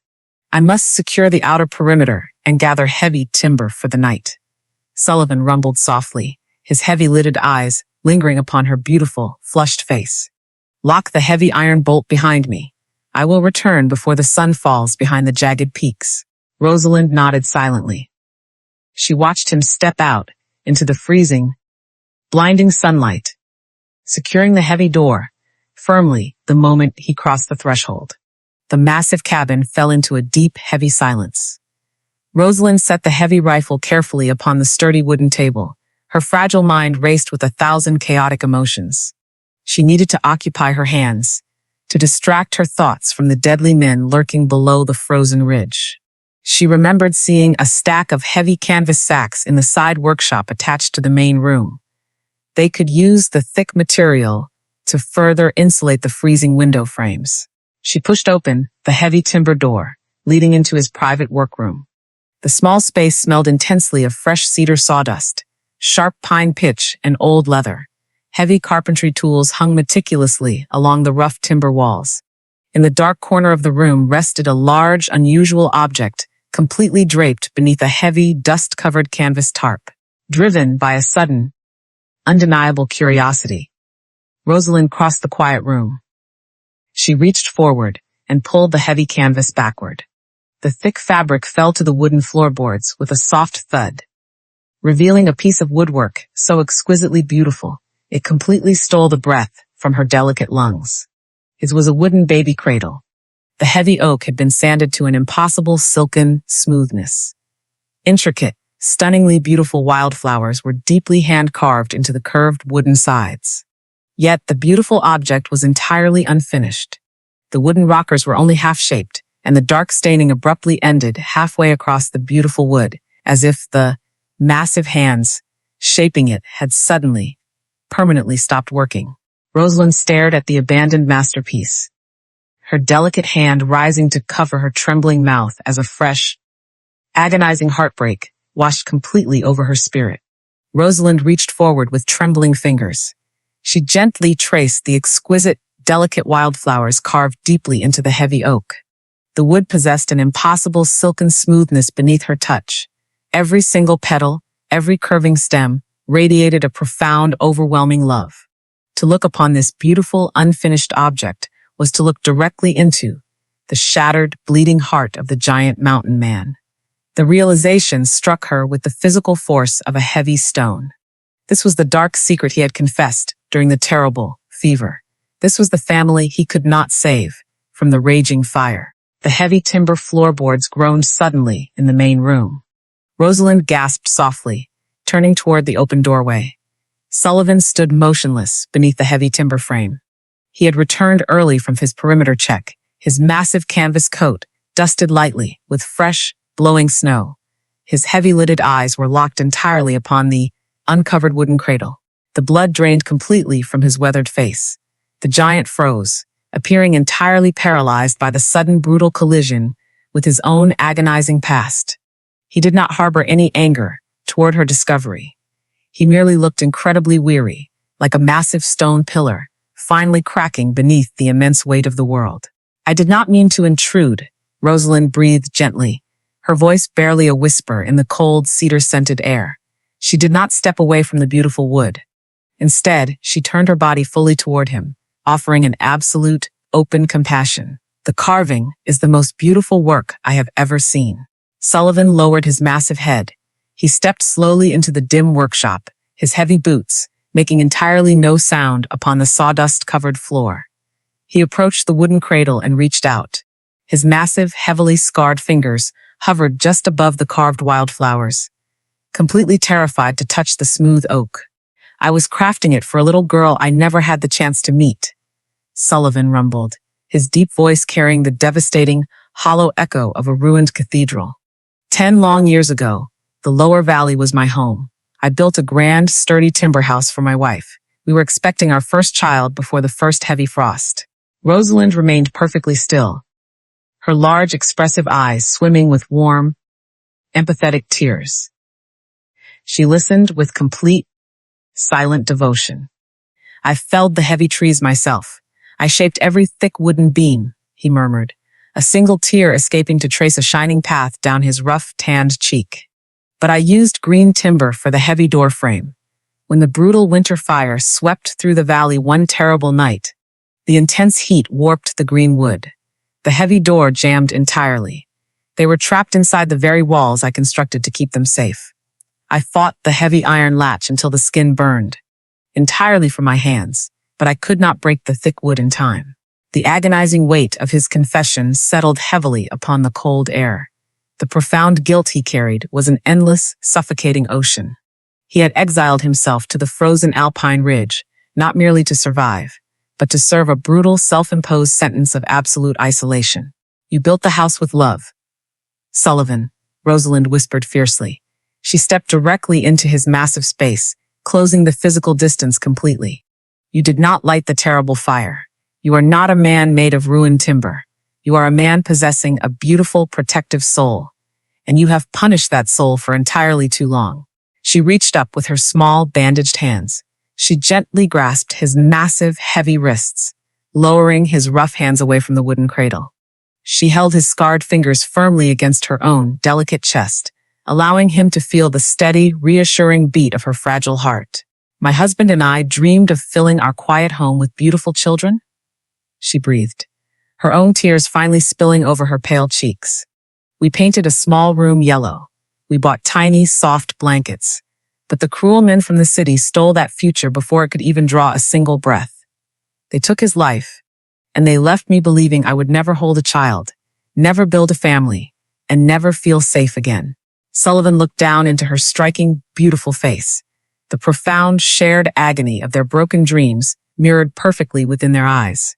They were two shattered pieces of a completely destroyed world. Yet as they stood together in the cold workshop, they aligned with a flawless, impossible grace. "The men hunting you will never touch you," Sullivan vowed, his deep, gravelly voice vibrating with absolute, unshakable devotion. "I will tear the very mountain down before I let them place another iron shackle upon your delicate wrists." "I know," Rosalind murmured, a profound, undeniable love blooming entirely through her healing spirit. "I am not afraid of the dark shadows anymore, because I am standing beside you."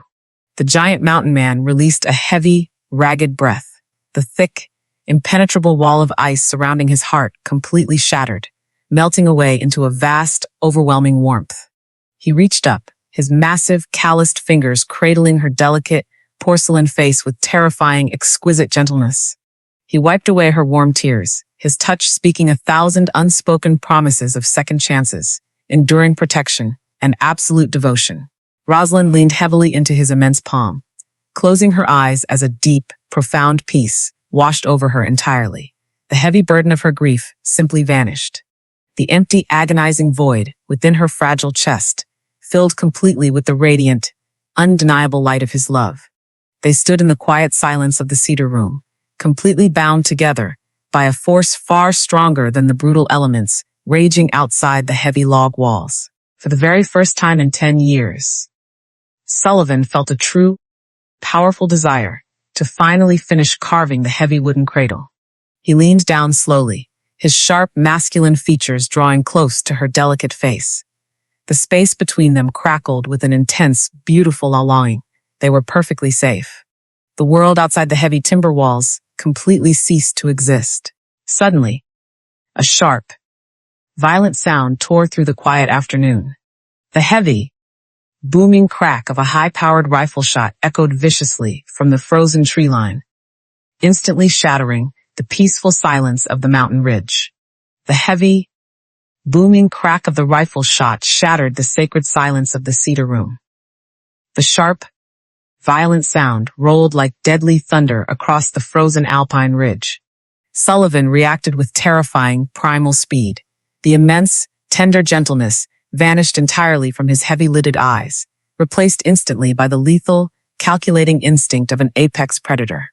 He thrust his massive arm across Rosalind, shielding her delicate frame with his heavily scarred chest. "Stay entirely out of sight," he commanded softly, his deep, gravelly voice dropping to a dangerous, vibrating rumble.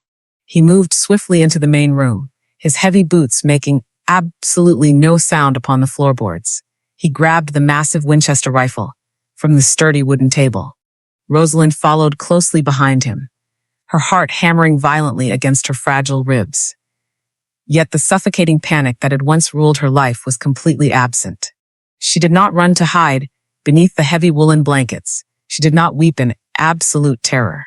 Sullivan peered carefully through the thick, frosted glass of the heavy timber window. At the edge of the pristine, snow-covered clearing, 3 dark figures sat heavily upon exhausted eastern horses. The animals plunged and thrashed desperately against the chest-deep snowdrifts. The men wore fine woolen coats and dark bowler hats, appearing completely alien and deeply unnatural against the raw, jagged wilderness. The leader, a sharp-featured man possessing cold, dead eyes, held a smoking rifle aimed directly at the massive cabin roof. He had fired a warning shot into the freezing air. "Rosalind," the cruel voice of the leader carried sharply over the howling mountain wind. "We know you are hiding in there with the savage. Come out now, and we will not burn this miserable shack to the ground." Sullivan gripped the heavy wooden stock of the Winchester. His immense knuckles turned entirely white beneath his tanned skin. A righteous, terrifying wrath radiated from his massive frame. He intended to step out onto the heavy timber porch and end the dark threat permanently. "Bolt the heavy door the very second I step outside," Sullivan rumbled, his sharp, masculine features locked in absolute, deadly resolve. "Do not look out the window. Keep the fire burning. I will leave their bodies buried deeply in the snow." He reached his massive, scarred hand toward the heavy iron latch. Before his thick fingers could grasp the cold metal, a small, bandaged hand closed firmly over his massive wrist. Sullivan froze completely. He looked down in profound surprise. Rosalind stood closely beside him. She did not tremble. Her large, expressive eyes burned with a fierce, unyielding devotion that completely stole the breath from his heavy lungs. The fragile, broken widow who had collapsed upon the muddy depot platform no longer existed. In her place stood a woman forged in the fires of profound grief and absolute love, fiercely determined to protect the only true home she had ever known. "You will not commit murder for me, Sullivan." Rosalind breathed heavily, her voice resonating with pure, undeniable steel. "I will not allow them to turn the most honorable man I know into a killer. I will not hide in the dark ever again." "They will chain you," he protested softly, terrified for her beautiful, healing spirit. "They cannot chain a ghost," she countered fiercely, her chin rising with incredible dignity. "And the frightened girl they chased across this country is completely dead." She reached past his massive frame. She threw the heavy iron bolt backward herself. She grasped the thick iron latch and pulled the massive oak door wide open, allowing the blinding, freezing sunlight to flood entirely into the warm cabin. Rosalind stepped directly out onto the snowy timber porch. Sullivan immediately moved to her side, his massive, imposing figure towering over her petite form. He held the heavy Winchester ready across his broad chest, his presence acting as a terrifying, immovable wall of solid granite. The three men in the deep snow sneered cruelly. The leader lowered his smoking rifle, a vile smile twisting his sharp face, as he beheld the striking beauty of the young widow standing in the bitter frost. "There she is," the leader mocked loudly, his voice dripping with venom. "The delicate little runaway, playing house with a mountain beast. Your wealthy friends in the city require your immediate return. Widow, you have deep debts to pay for the foolish defiance of your late husband. I owe absolutely nothing to the corrupt cowards in the East," Rosalind called out, her clear, beautiful voice cutting through the freezing mountain air like a sharpened blade. "You have tracked a phantom through the bitter cold for absolutely no reason." The men laughed harshly. The leader spurred his exhausted horse a few steps forward through the heavy white drifts. "We did not come all this way to listen to a fragile woman speak," the leader snarled, his dark eyes flashing with cruel intent. "Step away from the giant, or we will put a heavy bullet through his massive chest and drag you down this mountain by your golden hair." Sullivan tensed his immense muscles, lifting the heavy barrel of the Winchester. He was entirely ready to unleash a violent, deadly storm upon the clearing. But Rosalind stepped swiftly, moving directly in front of the mountain giant. She used her own slender, delicate body to shield his massive, heavily scarred chest. She raised her pale face toward the freezing sun, her quiet dignity transforming into an absolute, radiant defiance. "This man is my husband," Rosalind declared, her voice ringing with breathtaking, immovable authority. "He is the master of this high timberline, and I am his fiercely devoted wife. This mountain is my true home. If you wish to harm a single hair upon his head, you will have to shoot me first. And I promise you, if I fall, the giant standing directly behind me will tear you completely apart with his bare hands." The sheer, overwhelming power of her words stunned the cruel men into absolute silence. Sullivan stared down at the delicate, slender woman shielding him.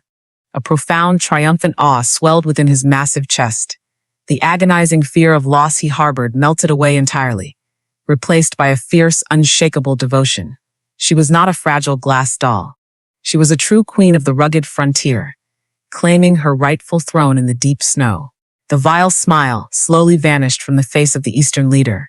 He realized immediately that he could not terrify this courageous woman with mere threats of physical violence.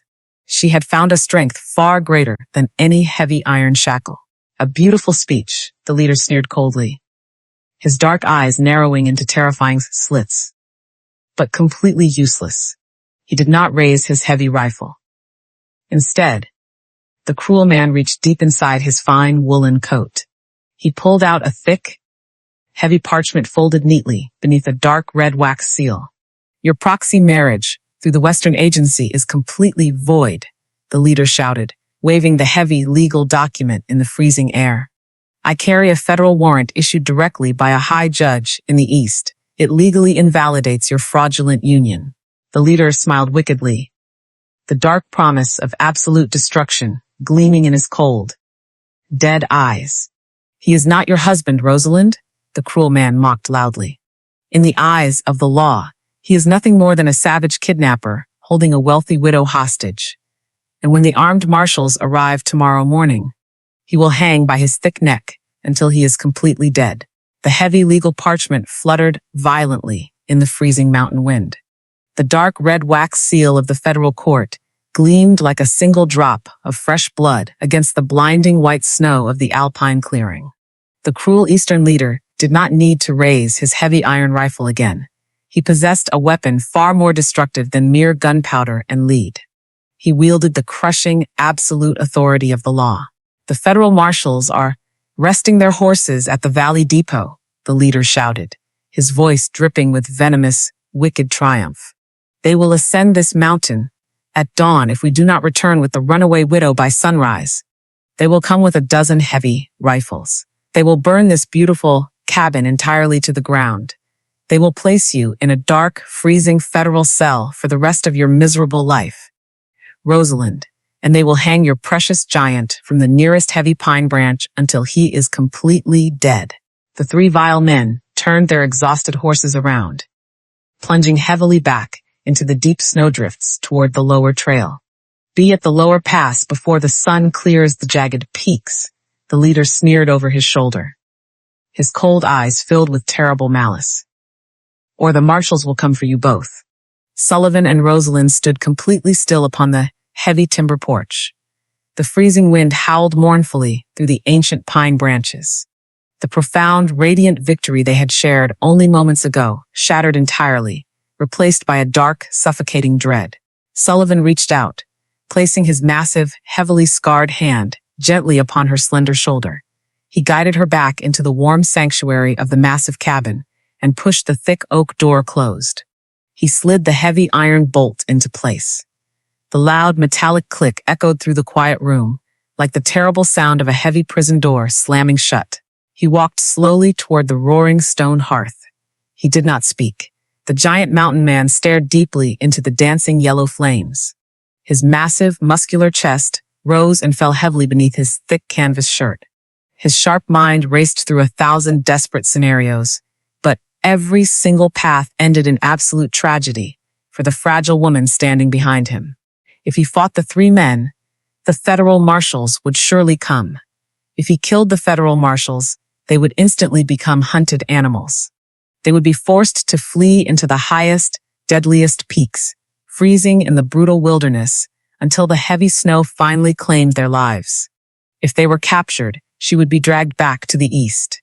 The cruel men would place heavy iron shackles upon her delicate wrists once again. They would lock her beautiful, healing spirit in a terrifying stone cell forever. He had vowed to protect her from the dark. He realized with a devastating, agonizing clarity that the absolute only way to keep that sacred promise was to surrender her completely. He had to tear his own massive heart apart to ensure her ultimate safety. Sullivan turned away from the warm fire. His sharp, masculine features were carved from immovable, freezing granite. He forced every ounce of warmth, every single trace of the profound, overwhelming love he felt for her, entirely out of his heavy-lidded eyes. He had to become cold. He had to become the unfeeling mountain once again, or he would completely shatter into 1,000 pieces. "Gather your belongings, Rosalind," Sullivan rumbled.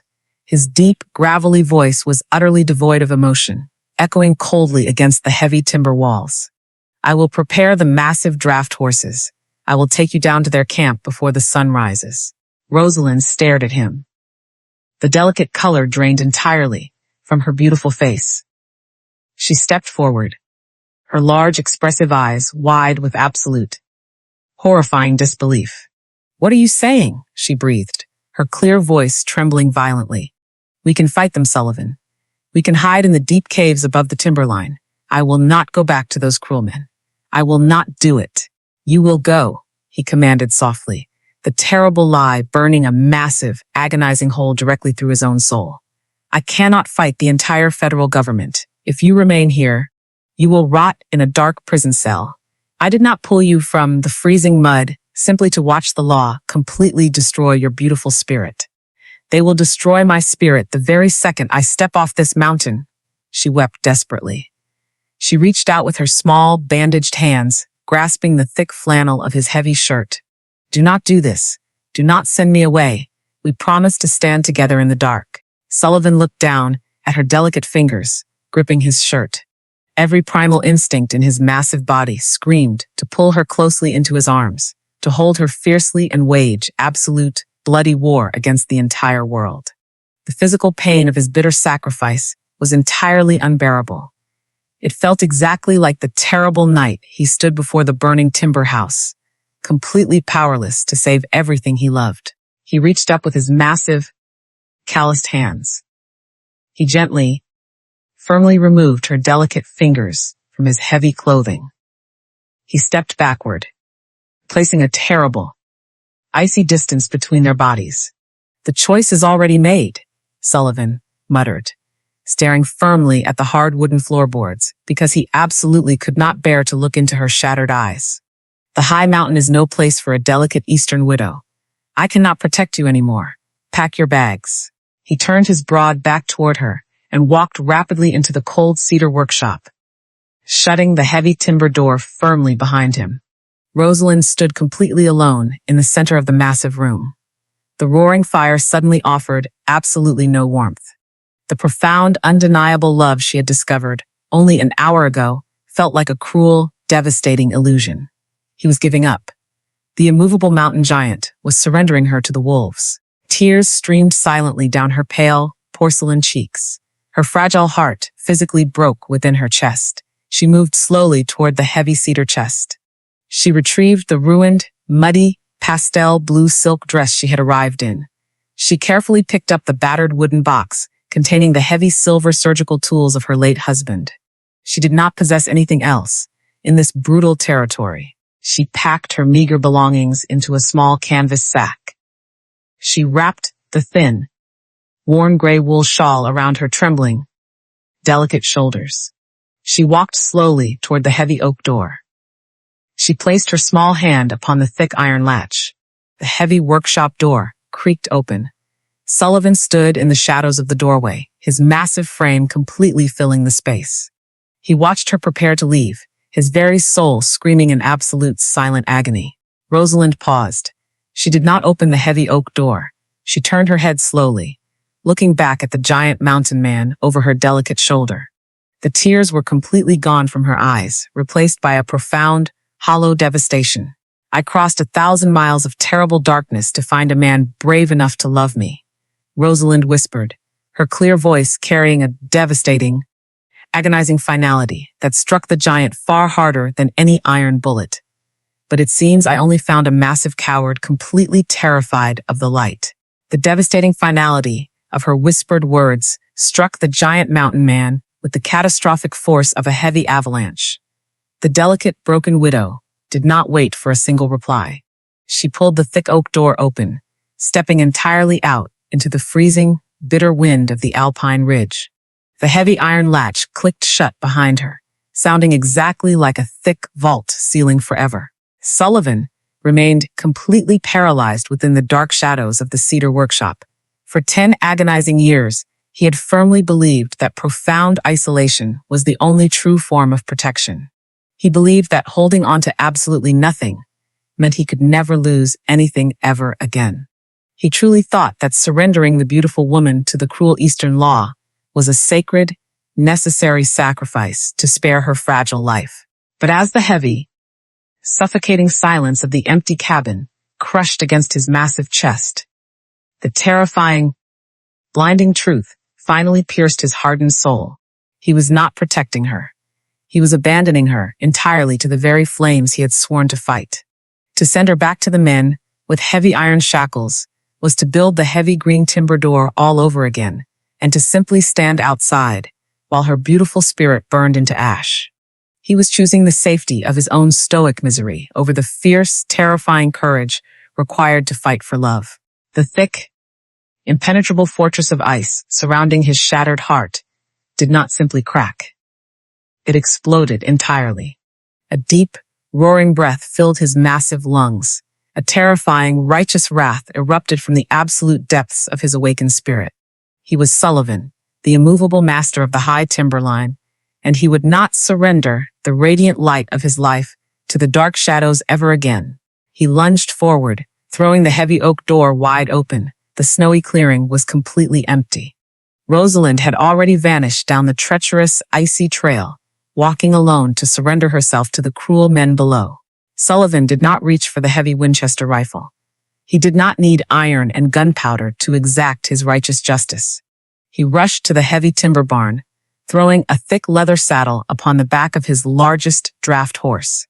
He vaulted onto the massive animal, driving the powerful beast straight down a terrifying, nearly vertical mountain shortcut, completely bypassing the winding wagon trail. Down at the lower mountain pass, the bitter snow slowly turned into a freezing, muddy slush. The three Eastern men waited arrogantly beside a heavy, black iron transport wagon. The cruel leader stood near the heavy iron wheels, smoking a long, dark cigar. They fully expected the fragile widow to arrive weeping, entirely broken by the harsh reality of the crushing federal warrant. They did not expect the mountain itself to descend upon them. Sullivan exploded from the heavy tree line like a terrifying force of pure, apocalyptic nature. The massive draft horse slammed into the snowy clearing, scattering the exhausted Eastern horses into an absolute panic. Sullivan did not slow the massive beast. He leapt from the leather saddle while the horse was still moving, his heavy boots striking the freezing mud with a bone-jarring impact. The three Eastern men shouted in sudden terror. The cruel leader reached frantically beneath his fine woolen coat for his heavy pistol. He was entirely too slow. Sullivan crossed the muddy clearing in three massive, terrifying strides. He reached forward with blinding speed. His massive, heavily scarred hand clamped completely over the dark pistol and the delicate fingers of the leader simultaneously. With one brutal twisting motion, Sullivan crushed the heavy iron mechanism of the gun, entirely fast-shattering the weapon within the grip of the screaming man. The giant mountain man did not throw a single punch. He did not need to. He simply grabbed the front of the fine woolen coat, lifting the cruel leader entirely off the muddy ground with one massive arm. He slammed the terrified man backward against the thick wooden side of the heavy black wagon. The violent impact cracked the heavy timber boards. "You have completely misjudged the heavy weight of this mountain," Sullivan rumbled, his deep, gravelly voice shaking the very earth beneath their feet. His heavy-lidded eyes burned with absolute, unstoppable wrath. "The federal court possesses absolutely no authority above the timberline. She is my wife. Her spirit belongs entirely to the high peaks, and her fragile heart belongs entirely to me." The two remaining Eastern men scrambled violently backward, completely abandoning their terrified leader. They tripped over the muddy snowdrifts, fleeing desperately into the lower valley without looking back a single time. Sullivan reached into the fine woolen coat of the trembling leader. He pulled out the thick legal parchment bearing the dark red wax seal. With one massive, effortless motion, he tore the heavy document completely in half, scattering the ruined pieces into the freezing mud. "If you ever step foot upon my mountain again," Sullivan whispered, a lethal, deadly promise vibrating through the freezing air, "I will not leave a single piece of you for the valley birds to find. Run." He opened his massive fingers, dropping the weeping, terrified leader directly into the icy slush. The cruel man scrambled frantically to his feet, abandoning the heavy black wagon entirely, and ran screaming down the muddy trail toward the distant valley depot. The terrible threat was permanently destroyed. The men from her dark past would absolutely never return. Sullivan turned his massive, broad shoulders toward the heavy black transport wagon. His heavy chest heaved with triumphant, overwhelming relief. He had reclaimed his absolute courage. He was finally ready to pull the fragile widow into his massive arms, to beg for her profound forgiveness, and to vow his eternal devotion to her beautiful spirit. He stepped around the heavy iron wheels, fully expecting to find Rosalind standing near the back of the wagon, waiting in the freezing wind. "Rosalind," Sullivan called out gently. all of the terrifying wrath vanishing entirely from his deep voice. Only the mournful howl of the freezing mountain wind answered him. Sullivan frowned deeply. He searched the dark interior of the abandoned wagon. He searched the heavy brush surrounding the muddy clearing. He dropped to his knees, his massive fingers tracing the frozen edge of the trail leading down from the high ridge. The terrifying truth struck him like a physical blow. There were absolutely no small, delicate footprints descending into the lower pass. Rosalind had never walked down the mountain. The fragile widow had completely vanished into the vast, deadly wilderness above, leaving absolutely no trace behind. The agonizing realization gripped the massive chest of the mountain giant. Sullivan stared at the empty, freezing mud of the lower pass. Rosalind had absolutely no intention of surrendering to the cruel Eastern men. The fragile, beautiful widow had spoken those devastating words in the cedar workshop, not to break his spirit, but to challenge his hardened soul. She had dared him to wake up. She had dared him to finally fight for the radiant light he desperately craved. Sullivan turned away from the abandoned black wagon. He vaulted back onto the back of the massive draft horse. He drove the powerful beast back up the treacherous, winding mountain path with blinding, desperate speed. The freezing slush slowly turned back into deep, pristine snowdrifts as he ascended into the higher altitudes. When he reached the quiet clearing of the heavy timber cabin, he leapt from the saddle. He searched the immaculate white snow near the heavy oak door. There, barely visible in the gathering afternoon shadows, were the delicate, small footprints of the fragile widow. They did not lead downward toward the valley. They veered sharply away from the main trail, leading directly upward into the deep, untamed wilderness. She had climbed toward the high granite ridge, the absolute summit of the massive mountain where the ancient pines finally surrendered to the open, endless sky. Sullivan followed the delicate tracks on foot. The ascent was brutal and incredibly steep. The mountain air grew terrifyingly thin, burning his massive lungs with every heavy breath. Yet, he pushed upward with unstoppable, immovable force. He climbed through the dark, heavy timber until the thick trees finally broke, revealing the vast, sweeping roof of the alpine world. He reached the high summit just as the setting sun ignited the western sky. The heavens burned in brilliant, breathtaking strokes of deep violet, fierce crimson, and bright gold. The freezing sunlight reflected off the endless ocean of white peaks, bathing the entire mountain in a sacred, glorious warmth. There, standing at the absolute edge of the massive stone precipice, was Rosalind. She stood entirely alone, looking out over the vast, magnificent frontier, her worn gray wool shawl wrapped tightly around her delicate shoulders, fluttering wildly in the freezing alpine wind. She did not look like a frightened runaway. She looked like a radiant, unbreakable queen entirely at peace within her frozen kingdom. Sullivan approached slowly, his heavy boots crunching against the hardened snow. He stopped a few paces away from her slender form, his massive chest hiving heavily from the brutal climb and the overwhelming emotion tearing through his completely shattered heart.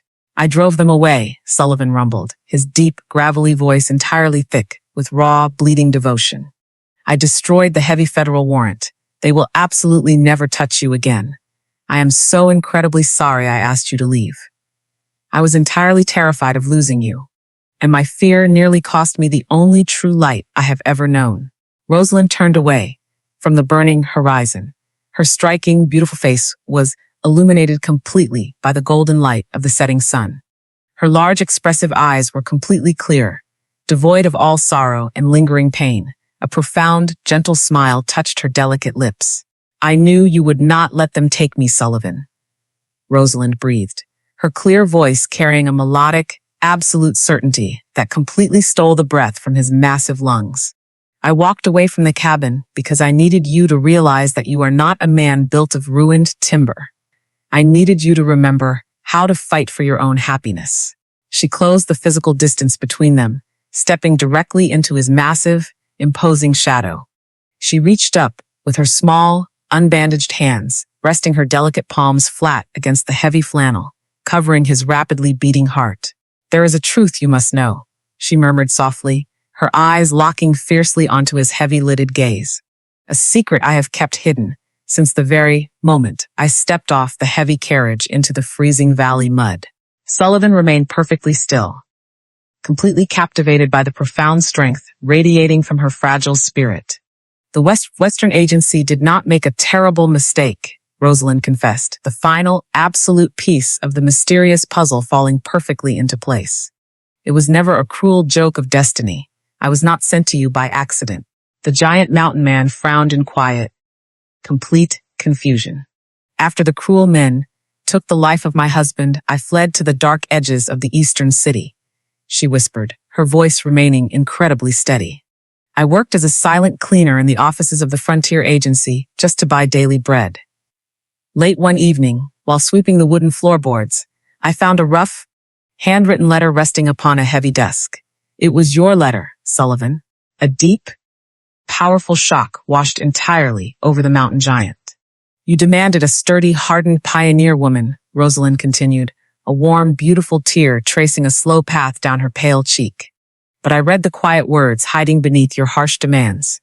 I saw the deep, agonizing loneliness of a man who had built a massive fortress to keep the entire world out. I recognized your profound, crushing grief because it perfectly mirrored my own. She smiled through her joyful tears, her delicate fingers curling gently into the thick fabric of his shirt. I forged the agency documents myself, she declared proudly, her spirit soaring with absolute, undeniable clarity. I stole the heavy carriage ticket. I chose this specific mountain. I chose the brutal cold. And I chose you, Sullivan. I crossed 1,000 miles of terrible darkness entirely on purpose, because I believed the giant who wrote that lonely letter was the only man on this entire earth capable of making me feel completely safe. The revelation struck Sullivan with the profound, blinding force of absolute spiritual completion. She was not a fragile burden thrust upon him by fate. She was a courageous, fiercely determined woman who had fought through sheer hell specifically to find his shattered heart. The agonizing burden of his dark past vanished entirely, instantly replaced by a pure, overwhelming joy that seemed to fill the entire golden sky above them. Sullivan released a heavy, trembling breath. The towering, immovable master of the high timberline closed his heavy-lidded eyes, entirely overcome by the radiant grace of her absolute love. He slowly opened his eyes, looking deeply into her beautiful, expectant face. Without uttering a single word, the giant mountain man dropped to his massive knees in the deep, freezing snow. He reached a heavily scarred hand deep into the inner pocket of his thick, grisly fur coat, closing his thick fingers around a small object he had been meticulously crafting in complete secret for 3 entire weeks. Sullivan pulled his massive, heavily scarred hand from the inner pocket of his grisly fur coat. Resting in his palm was a small, delicate ring, carved from the very same heavy oak as the abandoned baby cradle. The dark wood possessed an impossible, silken smoothness, and nestled into the center of the carved band was a tiny, brilliant chip of white quartz, gathered from the high mountain summit. It was a humble, rugged token, yet it radiated a profound, overwhelming beauty that surpassed any gold or diamond. I spent these past weeks carving this from the oak that remained, Sullivan rumbled, his deep voice thick with absolute, unwavering devotion.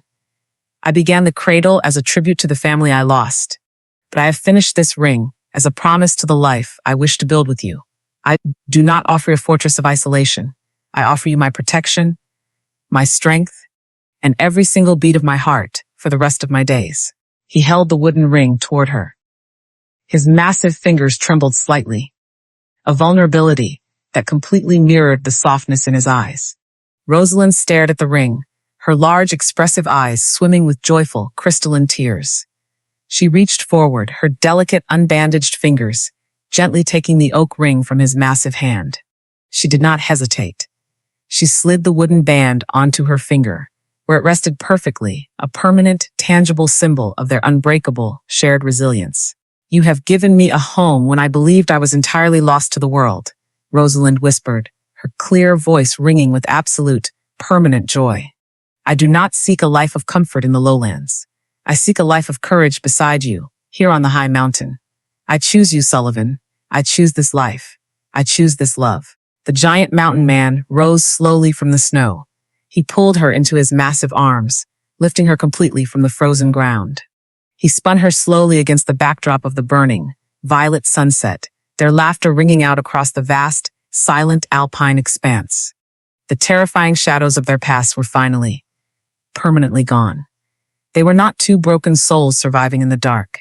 They were two whole, healing hearts standing boldly in the light. The brutal winter finally began its slow, inevitable retreat. As the calendar turned toward the arrival of spring, the mountain transformed entirely. The heavy, suffocating mantle of snow began to soften, weeping into the deep, dark earth. Small, hardy wildflowers broke through the thawing mud, mirroring the delicate carvings upon the wooden cradle that Sullivan had finally, lovingly completed. The air lost its sharp, metallic bite, replaced by the fragrant, earthy scent of pine needles and damp stone.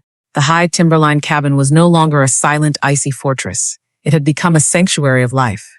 The massive iron stove still roared, but the windows now stood wide open, allowing the gentle mountain breeze to dance through the rooms. The pantry was filled with fresh, dried herbs, and the hearth was perpetually warm. They did not descend to the valley. The world below continued its frantic, corrupt pace, but they remained above the clouds, masters of their own quiet, sacred domain. The fear of federal marshals and cruel Eastern men had faded into a distant, inconsequential memory. They stood as the guardians of the high ridge, finding profound fulfillment in the daily rhythms of their mountain life.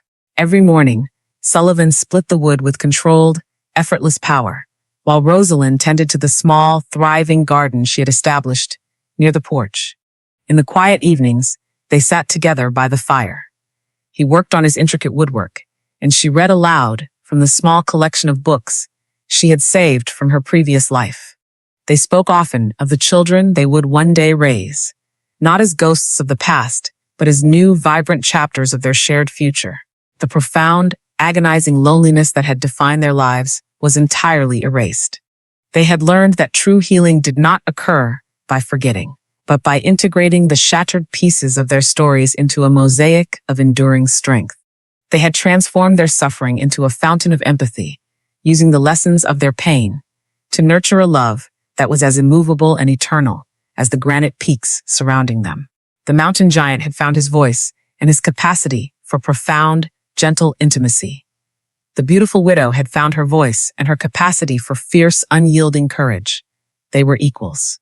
They were partners. They were home.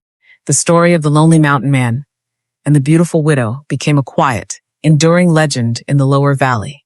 Travelers would occasionally look up toward the high, jagged timberline and wonder about the massive, towering figures who lived above the clouds. They would imagine a life of hardship and isolation. They would be entirely, profoundly wrong. For high upon the summit, the giant and his wife lived a life of absolute, radiant abundance.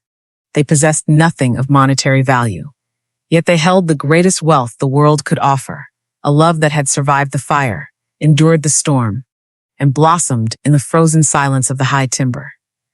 They had not merely survived the winter, they had emerged into a spring that would never, ever end. The fire in the hearth has burned down to glowing embers, and the storyteller now rests, his voice fading into the quiet comfort of the night. This tale of the mountain giant and the widow is not simply a narrative of romance. It is a testament to the transformative power of human connection. We witness how two people, crushed by the weight of their own histories, can choose to rise together rather than succumb to the darkness. Their journey reminds us that the walls we build to protect our hearts are often the very things that prevent us from experiencing the healing light of another's soul. Sullivan and Rosalind illustrate that true strength is not the capacity to bear burdens in silence, but the courage to share those burdens with someone who cherishes our vulnerability. They teach us that our past experiences, however agonizing, do not dictate our future. We are not defined by the fires that burn our houses down, but by our refusal to let those fires consume our capacity to love again. May their story serve as a quiet, enduring reminder that it is never too late to begin anew. Whether we are facing the metaphorical winter of our own lives or the biting winds of uncertainty, there exists within us an unshakable core of resilience. We all deserve the grace of a second chance. We all deserve to be known, protected, and deeply loved.